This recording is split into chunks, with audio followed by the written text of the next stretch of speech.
Ao Ediscipuli et Discipulae, sejam bem-vindos, bem-vindas a mais uma lição de latim. Esta é a Lectio Viginte Unae, ou lição 22.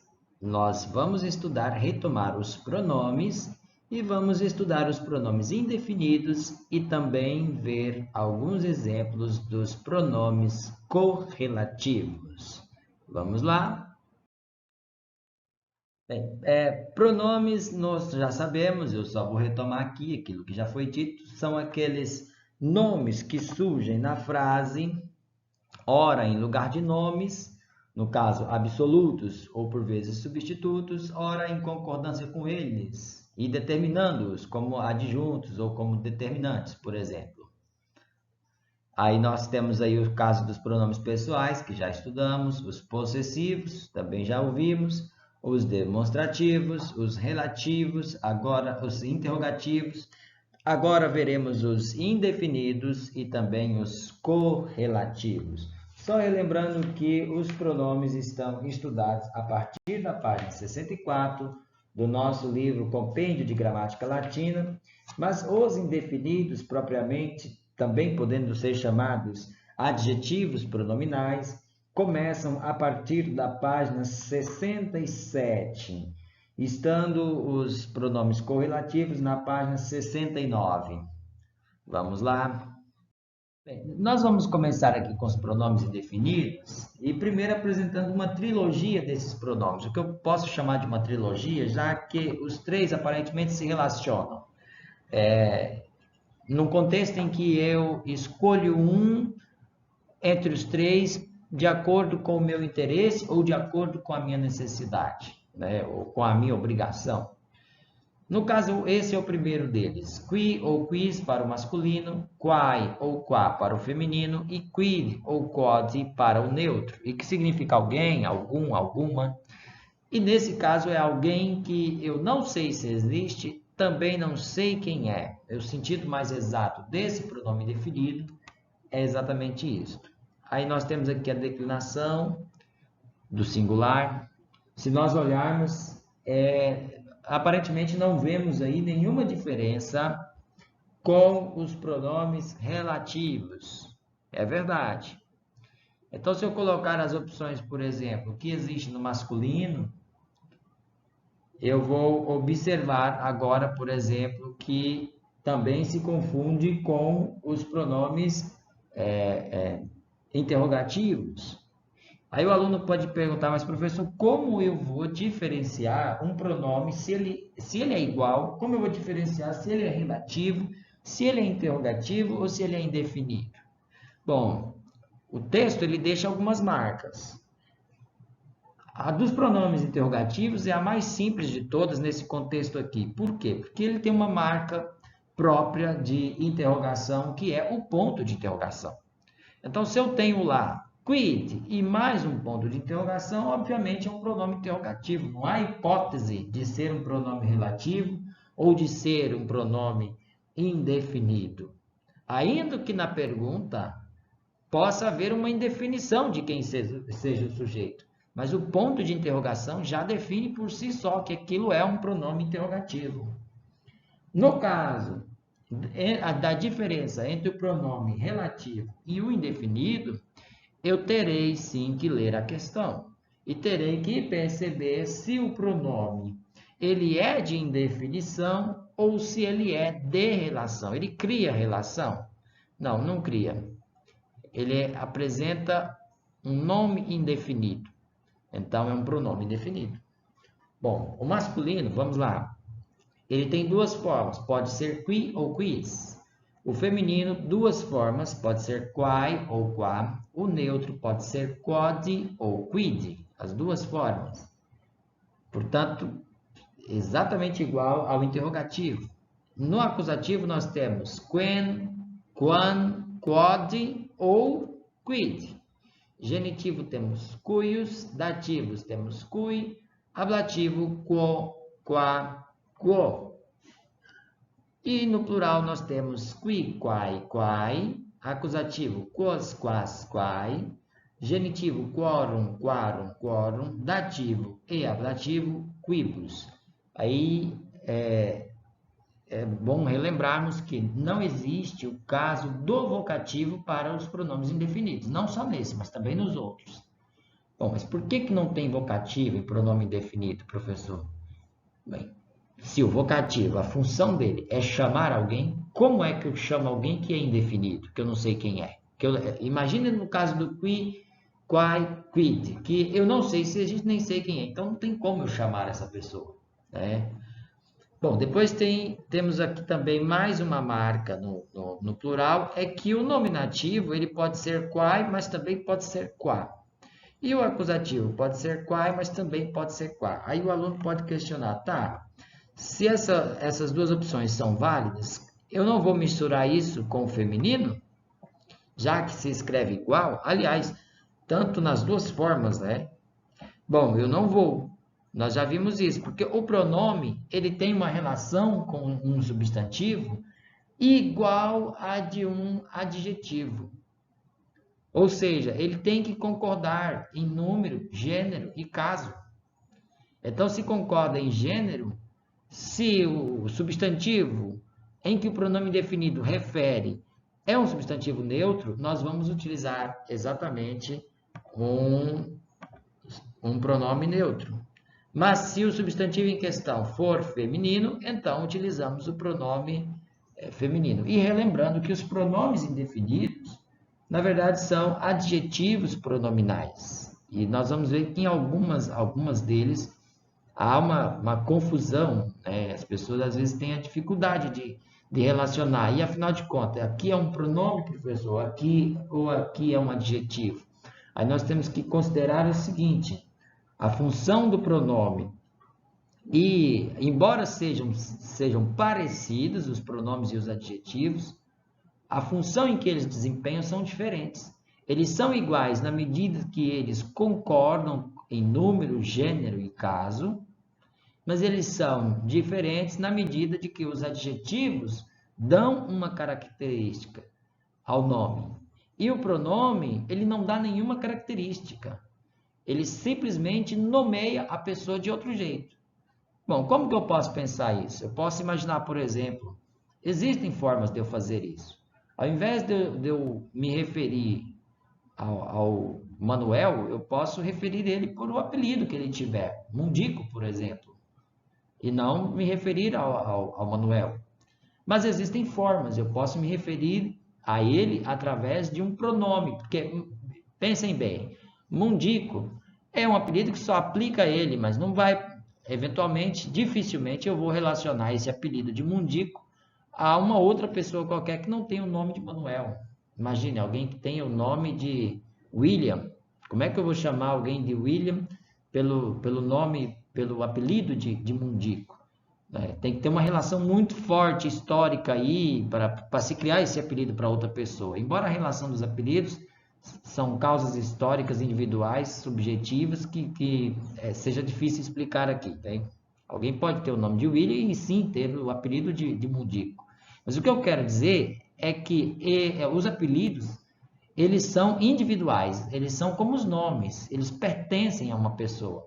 Já os pronomes não, os pronomes ele é de ordem coletiva. Ao invés de eu me referir ao Manuel pelo nome de Manuel ou pelo apelido de Mundico, ao invés de eu me referir ao William pelo nome de William, ou eventualmente que ele tenha um apelido de Mundico, ao invés de eu me referir a ele como Mundico, eu posso me referir a estas duas pessoas como alguém.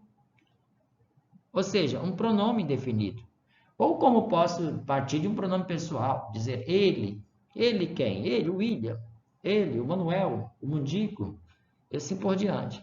Então, essa é a função que os pronomes exercem. Então, eles não fazem absolutamente, não dão nenhuma característica. Aí você pode dizer assim, não, mas nominalizar já é uma característica. Não, não é nenhuma característica. Você nomeia uma pessoa. Se eu digo o nome daquele homem é Manuel, eu identifiquei ele, mas eu não dei nenhuma característica dele. E afinal, o que seria uma característica? É eu dizer uma qualidade dele. né? Qual é a qualidade? Ele é bom, ele é mau, ele é ruim, ele é legal, ele é feio, ele é bonito. Tudo isso são adjetivos. Então, essa é a diferença. Agora, se eu digo, me refiro ao mesmo Manuel como ele, né? O nosso Manuel, o vosso Manuel, posso o mesmo, me referindo, qual Manuel? O mesmo, né? Aquele, o Manuel que eu estou me referindo, aquele Manuel. Nada disso é uma característica, é apenas uma forma de identificação. Então, diríamos assim, os pronomes, eles são de ordem identificativa. Mas é interessante que no meio desses pronomes nós temos os indefinidos. Ou seja, define-se pela indefinição. Ou seja, é alguém que eu sei. É o caso do qui, quis, quai, qua, quid ou quod. Ou seja, eu não sei se existe e nem sei quem é, mas eu estou me referindo a ele. Há uma indefinição aqui nessa pessoa que eu quero me referir.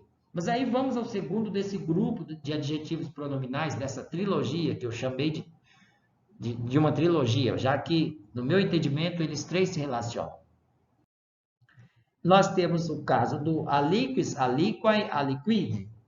Na verdade, eu não enunciei todo ele aqui, né? Porque a forma do masculino pode ser aliquis e aliqui, o feminino pode ser apenas aliqua e o neutro pode ser aliquid, aliquot.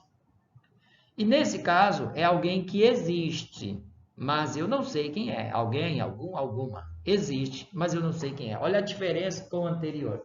O anterior era alguém que eu não sei se existe. E nem sei quem é. Este eu já sei que existe, mas eu não sei quem é. Aí nós vamos observar. O que nós temos aqui, na verdade, é uma partícula ali, certo? Que se mantém invariável e o que se declina é só o quis, qua, quid. Basicamente assim. Eu até pensei em colocar em outra cor, não sei porque eu não fiz. Observe bem que o ali mantém-se invariável. E o restante é como se eu pegasse o qui, quai, quod e acrescentasse um ali antes, né? Então temos aí aliqui, aliquis, feminino aliqua, neutro aliquod, aliquid. No acusativo temos aliquen, aliquan, aliquod, aliquid. Genitivo aliquius, dativo aliqui, ablativo aliquo, aliqua, aliquo. E no plural temos aliqui, aliquai, aliqua. Acusativo, aliquos, aliquas, aliqua. Genitivo, aliquorum, aliquarum, aliquorum. Dativo e ablativo, aliquibus. É interessante porque quando eu falava anteriormente de que os pronomes, eles não podem... não há uma lista de desinências dos pronomes, né, porque eles são... E aí eu coloco aqui em vermelho, só para identificar que existe algumas, digamos assim, vestígios do que são as desinências de declinação, né? Então, se nós observarmos aqui, olha, o masculino, a desinência I é própria do plural, mas ela aparece aqui no singular. E N, aparentemente, é da terceira, ou da quinta declinação, mas não existe na segunda declinação. Já o ablativo parece ser, identificar aqui como segunda declinação. Aí, se nós formos ao plural, temos exatamente aqui, ó, nominativo, nominativo, acusativo e genitivo. As três desinências são da segunda declinação. Mas o dativo e o ablativo assemelha-se ao que temos na terceira e quarta declinação, que é o ibus. Por isso não se pode falar numa desinência própria dos pronomes de uma forma geral. Eu coloco aqui, é só para poder lembrar que há aparentemente algumas semelhanças. É inegável que elas não existam, né? Se nós olharmos aqui o feminino, temos o a, an, e lá no ablativo temos o a. Mas no genitivo e no dativo já há uma variação, né? E assim por diante. O neutro, por exemplo, aqui termina com a. Bom, vamos lá ao terceiro dos itens indefinidos. Agora nós temos o quidam masculino, o quaidan feminino, o quidan e quadan neutro. Aí a pessoa diz, nossa, mas termina com an e é masculino, professor? Sim. Por quê? Porque essa palavra, esse dan, na verdade, é uma partícula que se mantém indeclinável. Anteriormente, nós tínhamos o ali no começo. Agora, nós temos o dan no final. E a declinação acontece exatamente aqui, olha, no meio da palavra. Então, é o caso de quaidan. A declinação acontece aqui no meio da palavra. E aí temos o quidan. Observe que aqui já é o neutro, por isso eu não vou marcar onde acontece a declinação. Mas, voltando naquela fala que eu tinha dito, de que é uma trilogia, onde eu tenho o primeiro pronome como alguém que eu não sei se existe, nem sei quem é, e no segundo, alguém que eu sei que existe, mas eu não sei quem é, agora é alguém que eu sei que existe, eu conheço, mas eu não nomeio. Eu sei quem é, eu conheço, mas eu não nomeio. Por isso que eu disse que esses três pronomes eram uma questão de opção ou de necessidade, de obrigação, né? Por exemplo, esse terceiro aqui pode ser de opção. Eu sei quem é, eu conheço, mas eu não nomeio. Eu poderia utilizar o aliquis para dizer existe, mas eu não sei quem é. Mas tem a opção de eu sei quem é, mas eu não vou nomear. Então vamos lá. Aí aqui sim eu deixei a partícula que não se declina, eu deixei em azul só para poder diferenciar e ficar mais fácil para nós percebermos. Então temos aqui, olha. Quidan, quaidan, quadan, quidan. Acusativo, quendan, quandan, quadan, quidan. Genitivo, cuiusdan. Dativo, cuidam. Ablativo, quadan, quadan, quadan. E no plural temos quidam, quaidan, quaidan. Acusativo, quasdan, quasdan, quaidan. Genitivo, quorundam, quarundam, quorundam. Dativo e ablativo, quibusdan. Agora eu tenho aqui na sequência o pronome ulus, ula, ulum, significa alguém, algum. Eu utilizo, no caso, em frases negativas. Vamos lá, temos aqui ulus, ula, ulum, ulum, ulan, ulum, genitivo ulius, dativo uli, ablativo ulo, ula, ulo.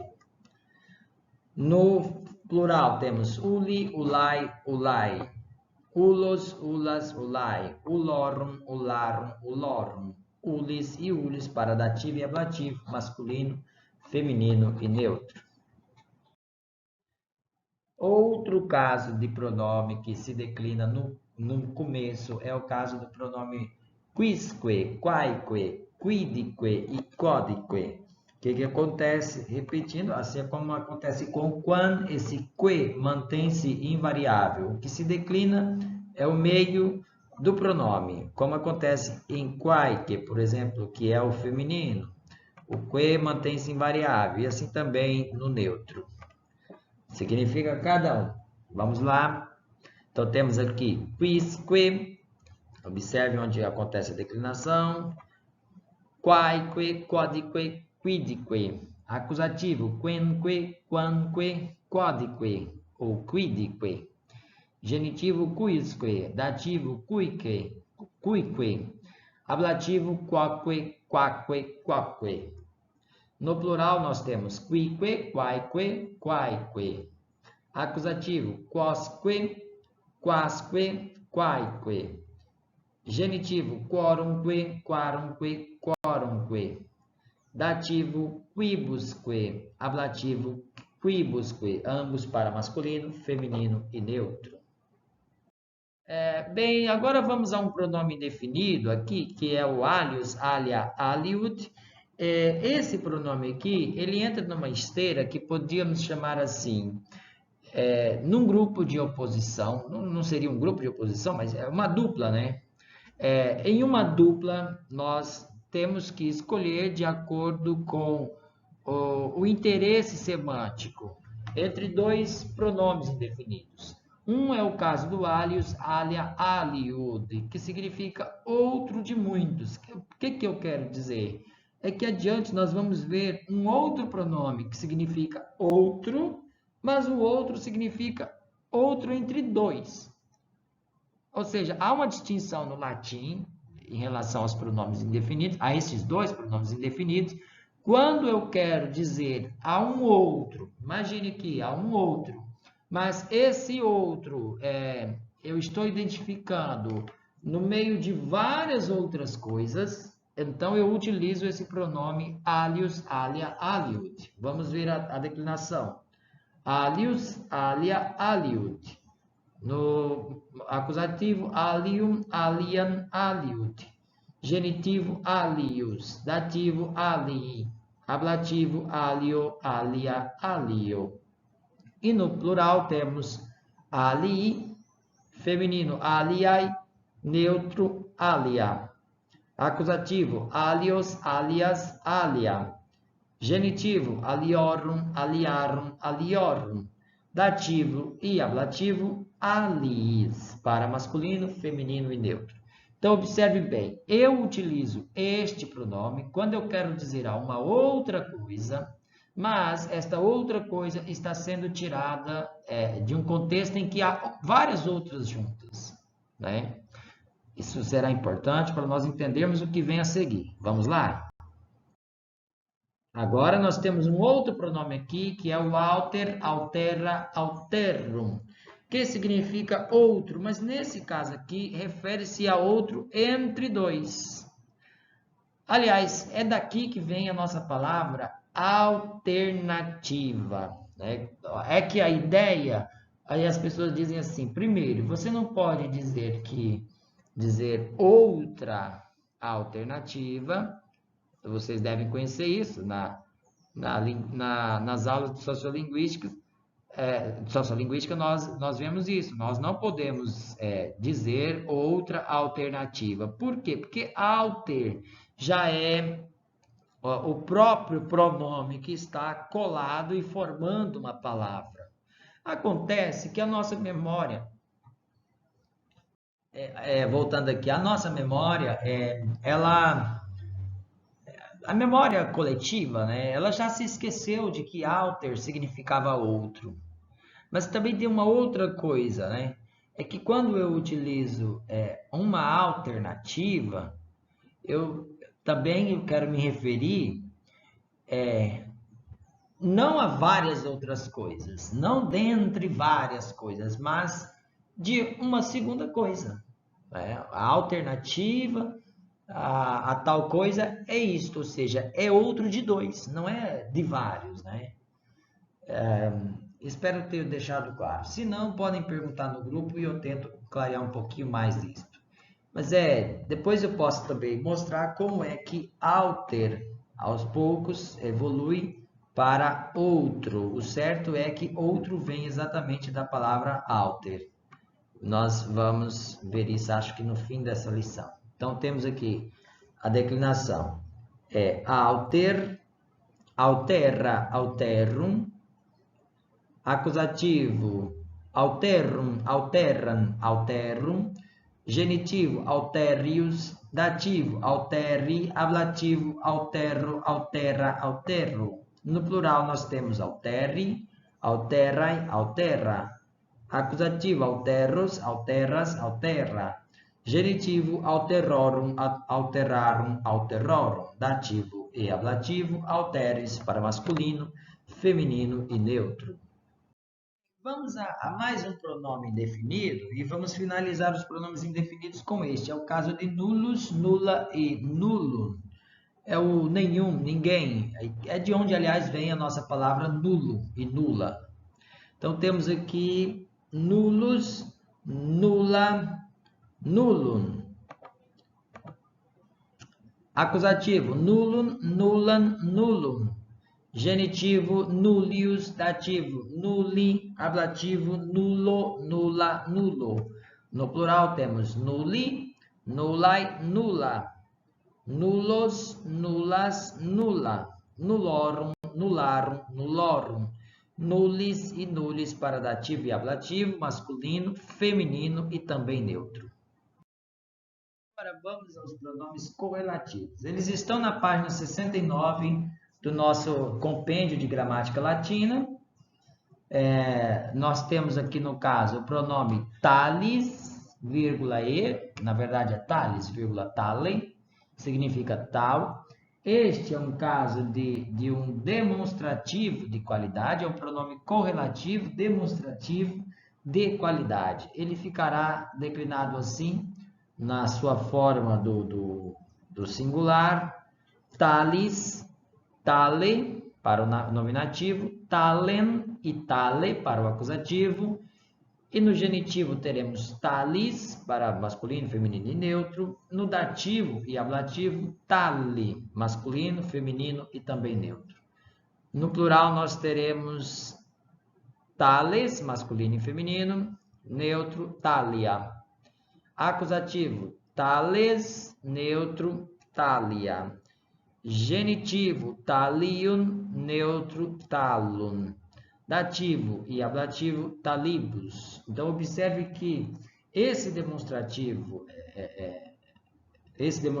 de qualidade, esse pronome correlativo, ele tem uma desinência próxima, aliás, próxima, totalmente igual, na verdade, à terceira declinação. Por isso é complicado. Voltamos naquela esteira de que não se fala numa desinência de pronomes de uma forma geral, né? Mas é inegável que exista aí algumas semelhanças, como acabamos de ver. Vamos lá. Aí nós temos aqui o pronome qualis, vírgula e, qual. Esse, no caso, é um pronome relativo de qualidade, correlativo, mas ele também pode ser interrogativo. Então, se declina igual. Como se declina igual? Eu vou apresentar os dois juntos.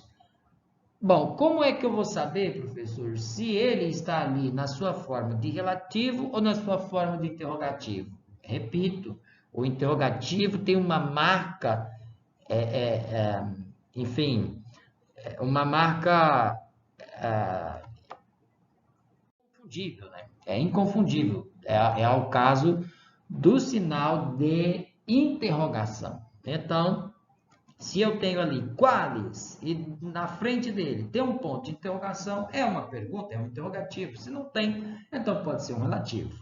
Então, nós temos aí qualis, quale, no acusativo qualen, quale, genitivo qualis, dativo quali, ablativo também quali.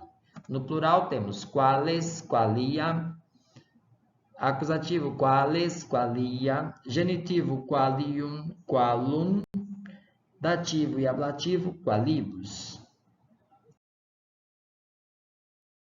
E vamos a mais um pronome correlativo, que é o caso de tantos, tanta, tanto. Aqui, no caso, é um pronome demonstrativo de quantidade. É um pronome correlativo demonstrativo de quantidade. Tantos tem o significado de tão grande. Bom, aqui nós temos já uma declinação como se faz os adjetivos de primeira classe, não? Então, temos tantos, tanta, tantum, acusativo tantum, tantam, tantum, genitivo tanti, tantai, tanti, dativo tanto, tantai, tanto, ablativo tanto, tanta, tanto.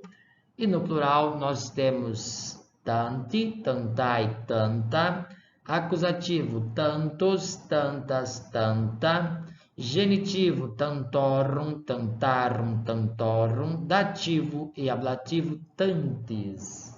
E vamos colocar aqui o quantos, quanta, quantum, é um pronome correlativo, relativo de quantidade, e também pode ser interrogativo, ou seja, se há um ponto de interrogação, ele será interrogativo. Quanto, por exemplo, né?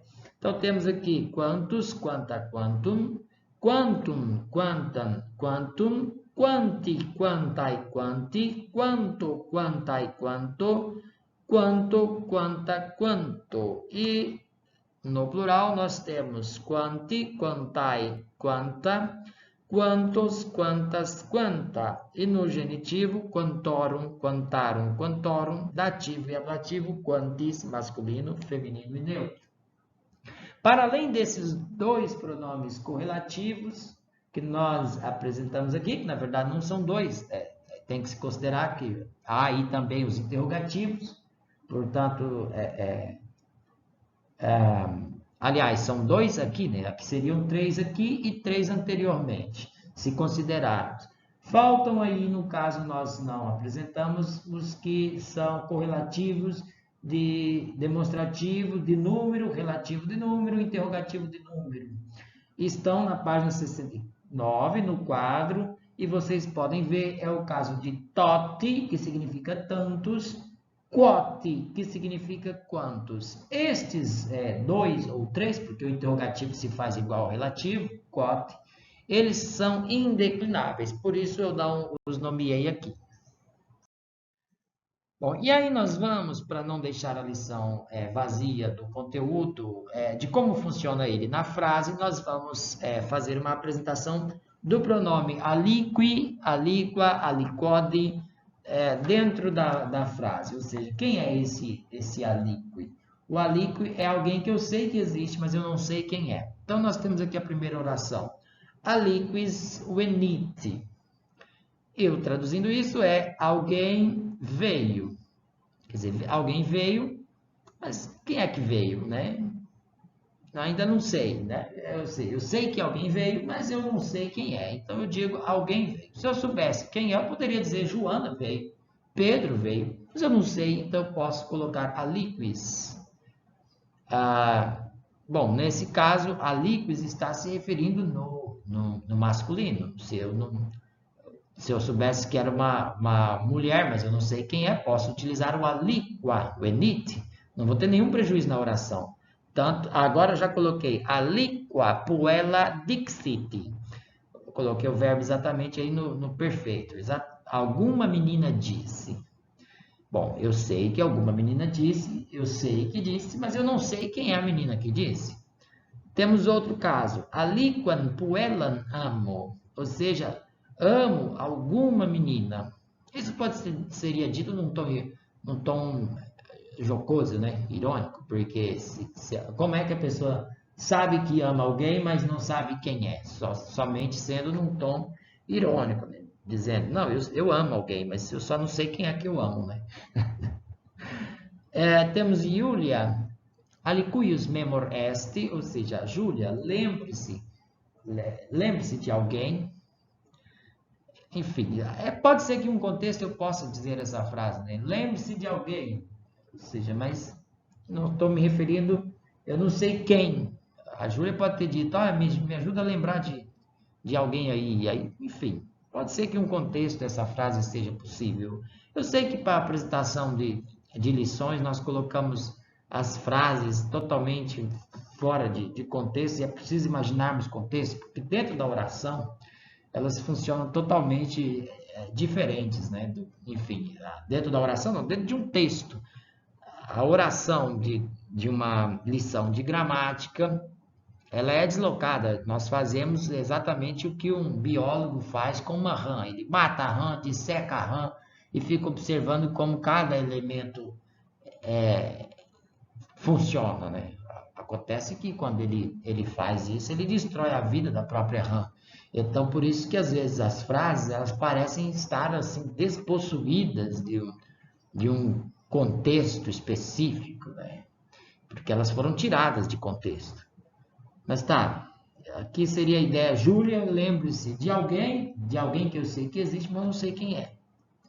Temos populus alicui oboediti, o povo obedece a alguém. Eu sei que o povo obedece a alguém, mas eu não sei quem é esse alguém que o povo obedece. E temos agrícola, cum aliquo in silva errati. O agricultor estava na floresta com alguém. Eu sei que ele estava com alguém, mas eu não sei quem é que estava com ele. Então, vamos agora identificar os casos, como fizemos sempre. Então, temos aqui aliquis é um nominativo. Aqui eu coloquei um nominativo masculino, porque logo abaixo eu também coloquei um feminino. Mas se eu não sei quem veio, se eu quero dizer aliquis, alguém veio, se eu quero dizer que alguém veio, mas eu não sei se é homem, não sei se é mulher, não sei quem foi, não imagino, então eu posso utilizar o aliquod ou o aliquid, aliquid venit, ou seja, alguém veio, mas não está claro aí se é homem, se é mulher, se é criança, enfim. Aí nominativo, então alguém é sujeito. E observe que aqui o pronome aliquis ele está de forma absoluta na oração. Né? Tá? É um pronome, tá nominalizando alguém, mas não há nenhuma indicação de quem seja a pessoa. Temos aliqua puellam dixiti, puella dixiti. Aliqua puella dixiti, temos exatamente o nominativo, ambas as palavras. E aqui no caso temos alguma menina disse. Observe que agora eu tenho aqui um sujeito, em que na verdade um é um pronome e o outro é um substantivo. Substantivo comum. Então o pronome está se referindo a este substantivo. Né? Ali quando puelan amo, aqui eu tenho exatamente outro caso, é o mesmo caso, né? Só que agora só mudou. O mesmo caso, como é que eu digo? Para não confundir. Eu tenho a mesma palavra, só que em outro caso gramatical. Agora está no acusativo. Ali com a puella é nominativo, mas ali quando puelan acusativo. Portanto, amo alguma menina, objeto direto. Temos aí Julia aliquis memor est. Júlia, lembre-se de alguém. Júlia é o nominativo, portanto, Júlia é o sujeito na oração. E aí temos aqui aliquis. É exatamente um genitivo, no caso de alguém, adjunto adnominal restritivo. Populus é um nominativo, o povo, sujeito da oração. Aliqui, portanto, é um dativo. E alguém, objeto indireto. Agrícola é o sujeito da oração, agricultor, sujeito. Agora eu tenho cum aliquo, exatamente um ablativo. Insílua também é outro ablativo, portanto, todo esse restante é um ablativo. Na floresta é um adjunto adverbial de lugar, insílua. E com alguém, um adjunto adverbial de companhia. Por bem de fazer mais um exemplo de uso do pronome na frase e dessa vez utilizando o pronome correlativo.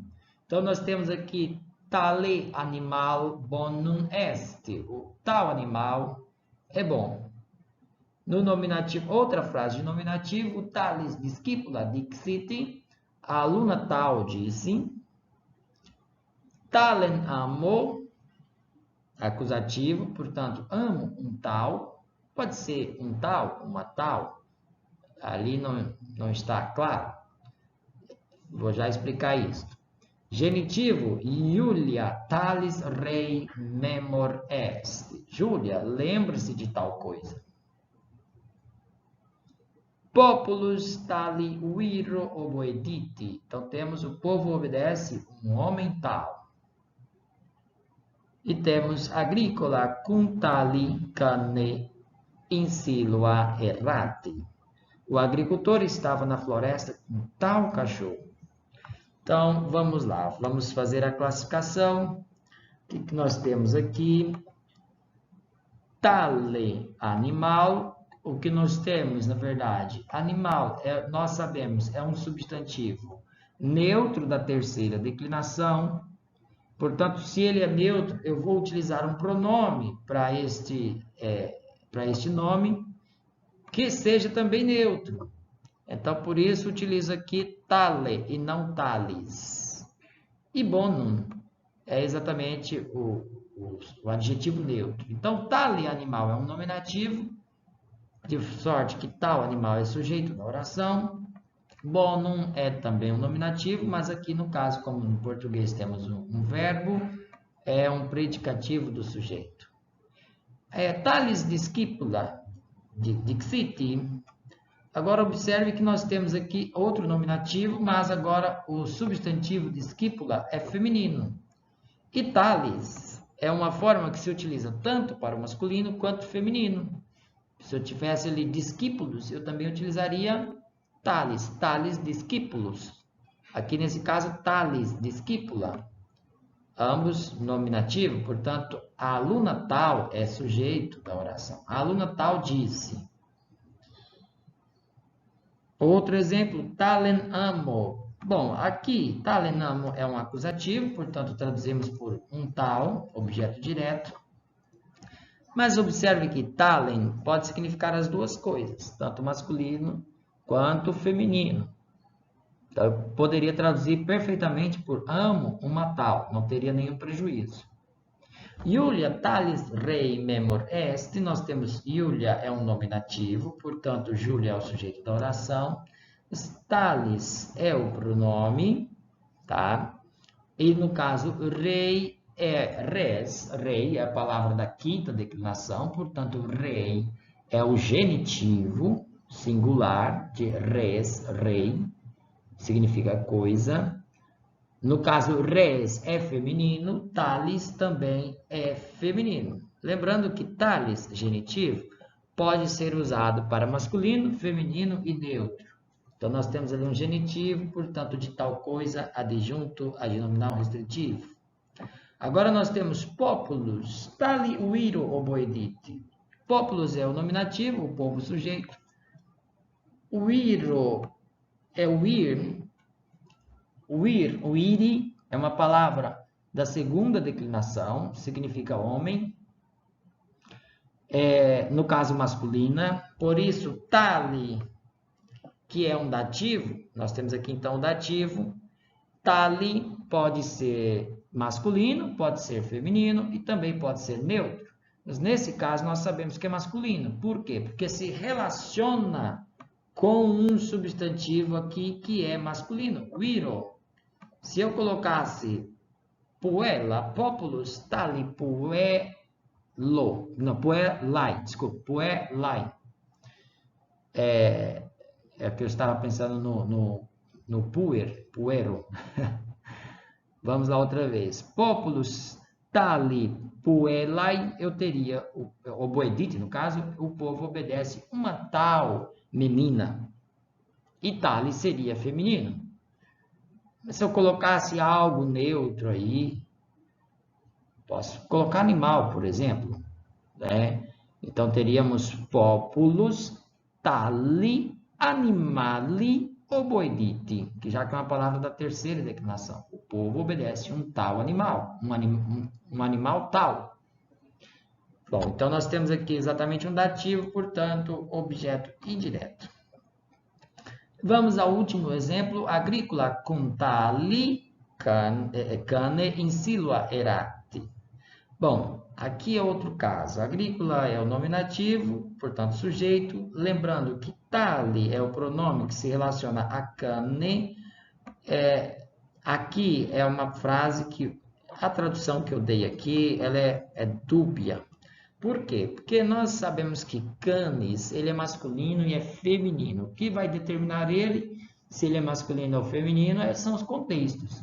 Quais, por exemplo, pronomes, adjetivos que eu colocar na frase, mas o pronome que eu utilizei aqui, que é tali, ele é masculino, ele é feminino e ele também é neutro. De forma que, quando eu digo cum tali cane, com tal cane, e eu traduzo por com tal cachorro, tanto faz, posso traduzir com tal cadela, porque o significado também é o mesmo, tá? Então, nós temos aqui um ablativo, em sílua, já sabemos, é um ablativo, na floresta adjunta adverbial de lugar, com tal cachorro ou com tal cadela, porque as duas traduções servem, será adjunta adverbial de companhia.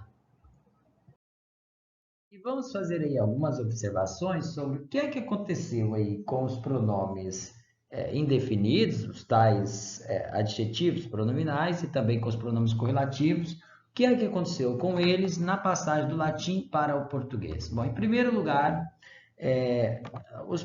poucos dos pronomes indefinidos do latim clássico chegaram no português, né? Chegaram ao português. E aqueles que não chegaram vieram pelo latim vulgar, que era bastante mais pobre em número de pronomes do que o latim clássico, né? Bom, aí nós temos aqui um exemplo, aliquin. Bom, quando vocês viram esse pronome, aliquis, aliqua, aliquid, parece que ele nos é bastante estranho, né? Mas na verdade ele chega para nós através do latim vulgar e existe na sua forma hoje como alguém. Então observe bem, aliquin é alguém. O que houve aqui? Nós temos aqui, por exemplo, síncope, né? Temos uma síncope do I. Se nós examinarmos aqui, com a queda desse I, nós temos auquen. O que acontece? Há um fenômeno que vocês podem estudar. Eu passei para vocês o livro da Linguística Românica, do Rodolfo Hilário. Se quiserem observar um pouquinho mais sobre esse fenômeno da transformação do Q para o G, nós temos que observar que o Q em latim era, no caso, uma velar oclusiva surda. E o grupo dessas velares passaram, eu estou falando dessas velares porque também acontecia com o G, não era só com o Q, o K, né? O som de K, que aplica-se tanto para o Q quanto para o C também, K, K, Q. Lembrando que em latim se lia K, Q, Q, Q. Eles passaram, esse grupo de K e G passaram por um processo de palatalização das velares. Isso pode ser estudado na página 79 do livro do Rodolfo Hilário. Vocês têm esse material. Bem, mas aí observe bem, havia um fenômeno no latim em que o som desse C, do K, no caso, né, antes de A ou U, tinha uma tendência de passar para G. Então, observe bem, antes de o som de K, tanto do nosso C, ou seja, pega assim o C, K, K, Q, e pode pegar também o caso do Q, que no caso vem sempre acompanhado de U, ele poderia passar para G. Por exemplo, temos aí algumas palavras. Secare chega ao português como cegar. Pacare chega ao português como pagar. Caricare chega-nos como carregar. Praedicare chegou para nós como pregar. E um outro exemplo para finalizar com este Quicônia. Quicônia nos chegou como cegonha. Mais um, só para aumentar os nossos exemplos, né? Temos o caso de dico, o verbo, até declinamos ele, conjugamos ele e apareceu aí no slide anterior, o dixit, né? O dico chega para nós como digo. Então, há uma alteração comum de K para G. Por isso que nós temos aliquem, alquem, alguém. O M, ele se mantém, né? Provavelmente por assimilação do quen, que aparece também nos pronomes e que subsiste, né? O quem nos chega para nós, o quen em latim, mas chega para nós quem tal qual é, né? Aí nós temos outro exemplo de formação, que é o caso de nec quen. Nec quen. Nec é o não, por isso ele se transforma em nin aqui, certo? E o quen subsiste como gwen, aqui no caso gen, né? Já que o som de U não é lido. Então temos ninguém formado a partir de um advérbio com o pronome nec quen, ou seja, ninguém. Isso se deu por quê? O que acontece? Como muitos dos pronomes indefinidos não nos chegaram através do próprio latim clássico e alguns não nos chegaram pelo latim vulgar, outros se formaram através do latim vulgar e depois, posteriormente, a partir destas regras que nós recebemos a partir do latim. Eu não passei esse pronome nemo, mas eu fiz questão de colocar ele aqui porque é uma palavra que nos é conhecida, muito mais por causa do filme Procurando Nemo, né? Eu acho interessante porque o Nemo está perdido e a palavra Nemo significa ninguém. Podem observar lá na página 68 do nosso compêndio de gramática latina esse pronome. Ele é um pronome não interrogativo, desculpa, indefinido. Bem, Nemo, ele só tem três formas. O nominativo, que é o Nemo, aí também tem o acusativo, neminen, e tem o dativo nemini. Os outros casos é substituído por números. Bom, esse Nemo se conservou apenas na Itália, na Sardenha e na Dácia, ou seja, especificamente lá na Romênia. Para nós aqui, ele foi substituído por uma outra palavra que é nata, nada, no caso. E esse nata, é interessante explicar a origem desse nada, como é que ele chega para nós, porque se eu vou ao latim e eu procuro por uma palavra natus, nata e natum, e aí eu penso, não, então natus, nata, natum, vai ser um pronome, professor? Bem, vá lá ao dicionário e você vai ver que não tem nada a ver com um pronome. Ele vai significar natus, nata, natum, é um adjetivo que significa nascido. Bom, mas como é que nascido chega para nós como nada? Resultou a palavra de uma expressão que significa, que se dizia nullam ren natam. Aí observe bem, nullam é o pronome, nós estudamos ele, declinamos ele aqui, né? O nullus, nulla, nullum.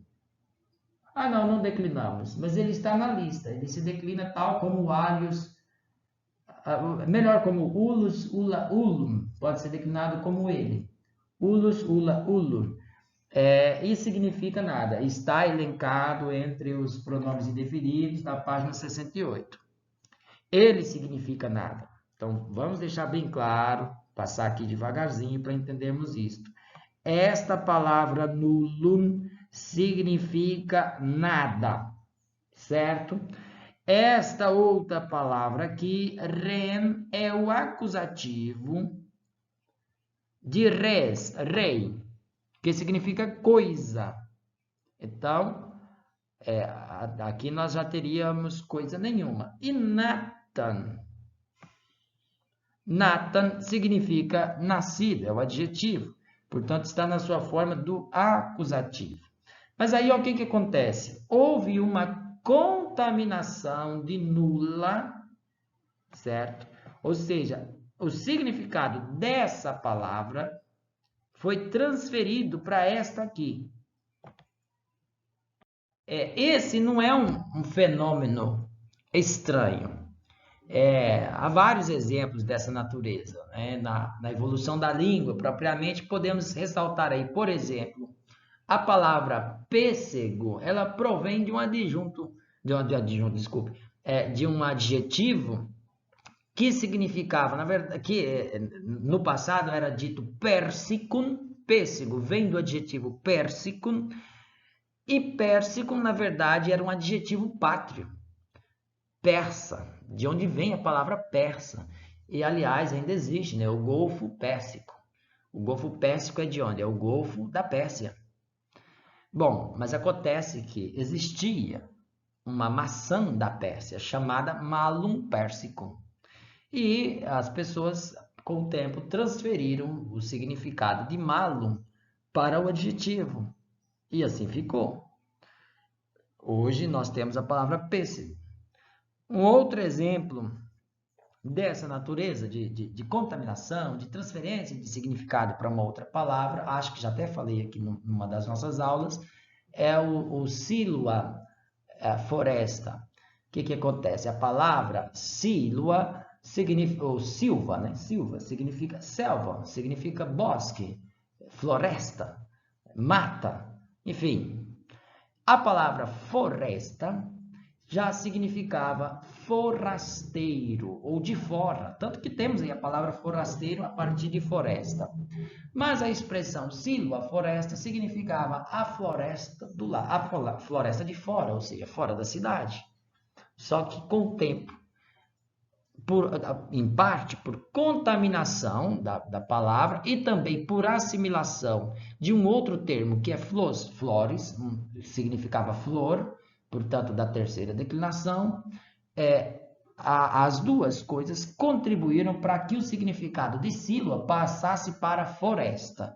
E que floresta, por a contaminação de flores, adquirisse aí um L e transformasse-se em floresta, de forma que hoje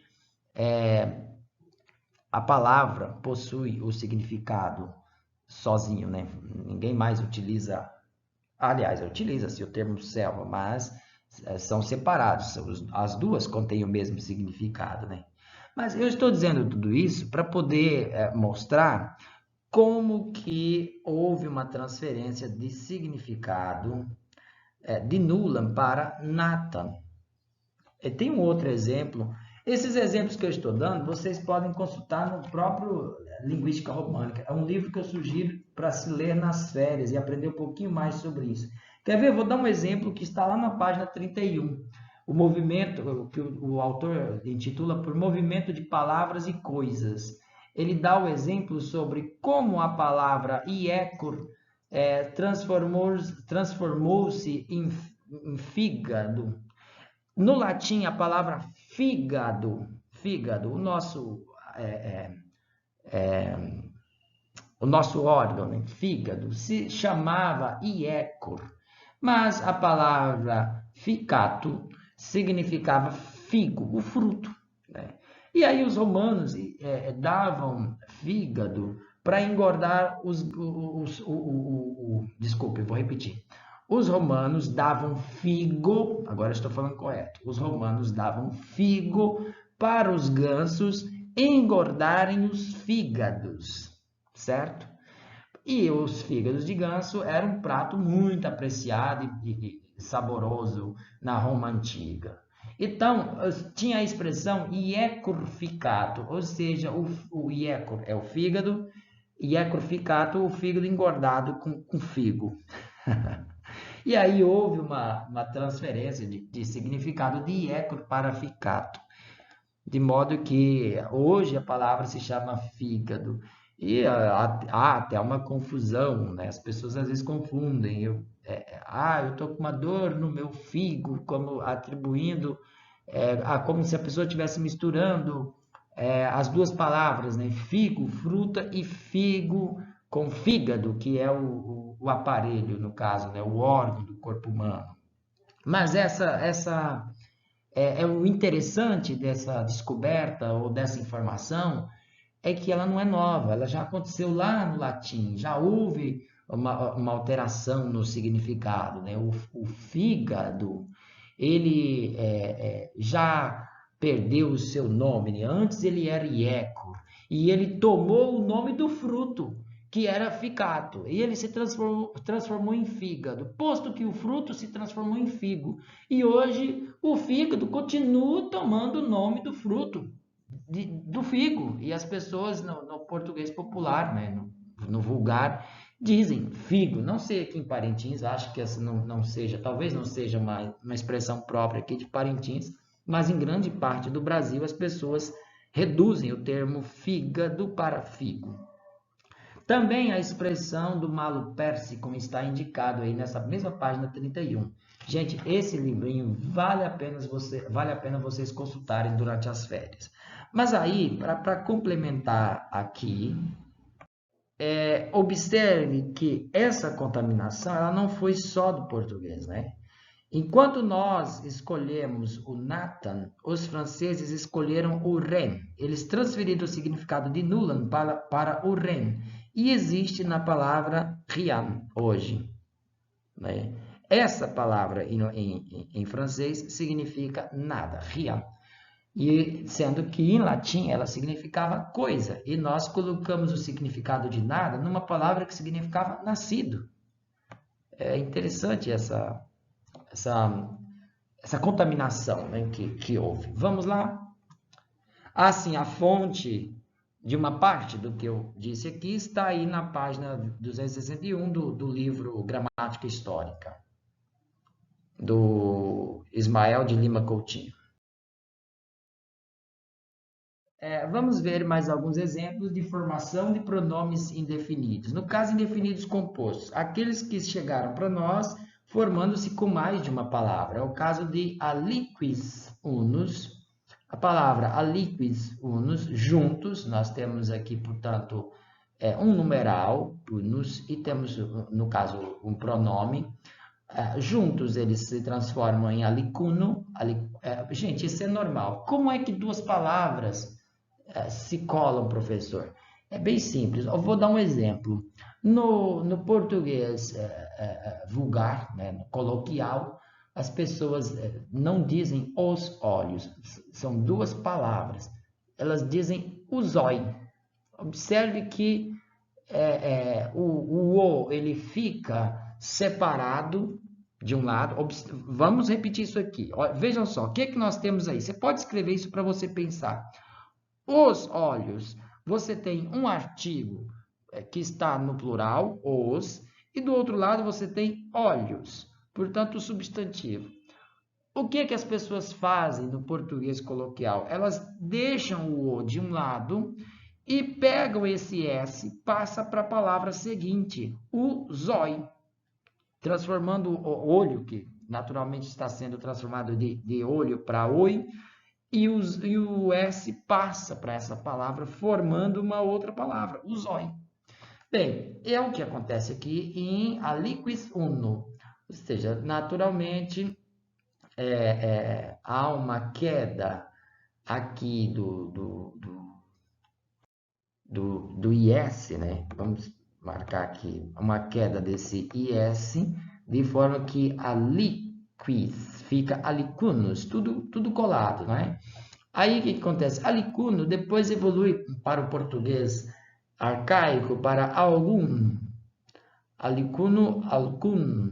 Aqui observe aquela alteração que já vimos no slide anterior de C para G, né? Primeiro esse que passa a C, que na verdade eles são tem o mesmo som, né? Tem o mesmo som, não tem distinção entre K, entre o Q e o C. Em muitas ocasiões, obviamente, né? Porque o C se presta a um som antes de EI que o Q não é capaz.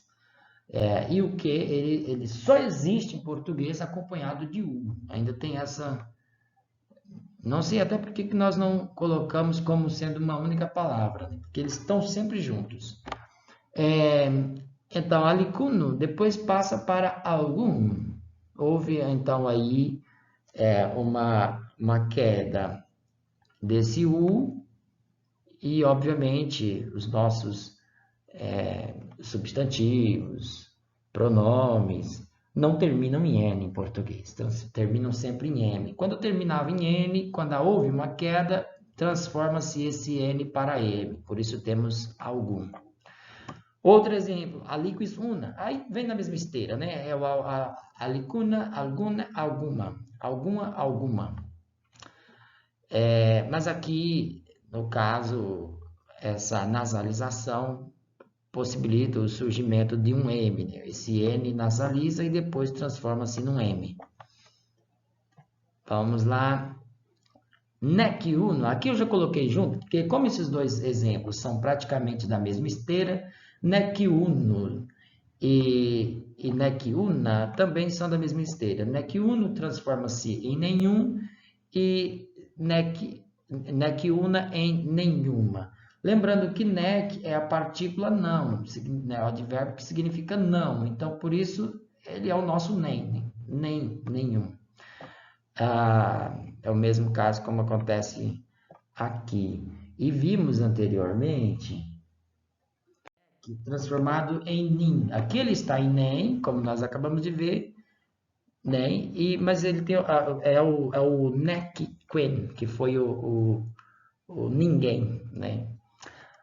Vamos ao totus, tota, totum, ele é o todo e o toda, ele substituiu o hominis, no latim clássico é esse que se utiliza, menos na Itália, né? Na Itália continua utilizando o hominis, mas para nós passou-se este significado de hominis para totus, tota, totum, que aliás, para o todo e toda. Temos também quertus, querta, deu o nosso certo e certa. Já no latim clássico, ele aparecia substituindo quidam e o quaidam, do pronome indefinido. E aí, formação de indefinido simples, para poder finalizarmos. É o que nós tínhamos dito, o Walter, ele transformou-se em outro. Isso aqui é próprio da evolução natural da língua. Aí temos também tantos, tanta, no caso, transformou-se em tanto e tanta, lembrando que o feminino praticamente não mudou nada, né? E o tantos, ele vem a partir do acusativo, tantum. As palavras vieram a partir do acusativo. Por isso que alter está aqui como alterum, porque ele é o acusativo. Chega para nós como outro. Lembrando que o plural será alteros, aí por isso outros. E temos por último aqui quantos, quanta, é o nosso quanto e quanta, sobrevive também com muita pouca alteração. Aqui, no caso, formação de indefinido simples. Ou seja, sem os indefinidos compostos é com a ajuda de uma outra palavra, forma-se uma outra em português. A fonte está aí, página 262 e 263 do nosso livro. Mas lembrando que lá na linguística românica, no capítulo 7, a partir da página 88, vocês têm composição de palavras. Deixa eu ver se é lá mesmo. Composição de palavras.